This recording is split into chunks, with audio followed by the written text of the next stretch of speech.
பழனியில் கேரள தொண்டு நிறுவனத்தின் சார்பில் வீடு இல்லாத விதவை மற்றும் ஆதரவற்ற பெண்களுக்கு இலவசமாக வீடு கட்டி கொடுக்கும் திட்டம் குறித்து ஆலோசனை கூட்டம் நடைபெற்றது. பழனியில் வீடு இல்லாத விதவை மற்றும் ஆதரவற்ற பெண்களுக்கு இலவச வீடு கட்டி கொடுக்கும் திட்டம் குறித்த ஆலோசனை கூட்டம் நடைபெற்றது.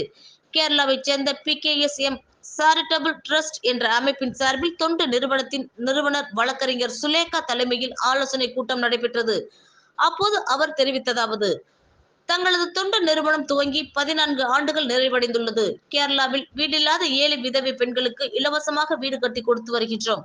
இதுவரை 42 வீடுகள் கட்டி கொடுத்துள்ளதாகவும் 1000 வீடுகள் கட்டித்தர வேண்டும் என்பது தங்களது இலக்கு என்றும் தற்போது புண்ணியம் சிநேகம் பூங்காவனம் என்ற திட்டத்தின் கீழ் தமிழகத்தில் உள்ள ஏழை விதவை பெண்களுக்கும் வீடு கட்டி தரும் பணியை துவங்கி உள்ளதாகவும், இதன்படி முதற்கட்டமாக பழனியில் கொடைக்கானல் சாலையில் 6 ஏக்கர் பரப்பளவு அளவுள்ள இடம் பார்த்து உள்ளதாகவும், பொறியாளர்களை வைத்து நில அளவை மற்றும் அதற்கான பணிகள் துவங்கப்படும் என்றும், தமிழக அரசின் அனுமதியோடு தகுதியுள்ள ஏழை விதவை பெண்கள் தேர்ந்தெடுக்கப்பட்டு தொண்டு நிறுவனம் சார்பில் அவர்களுக்கு இலவச வீடு கட்டித்தரப்படும் என்றும் தெரிவித்தார்.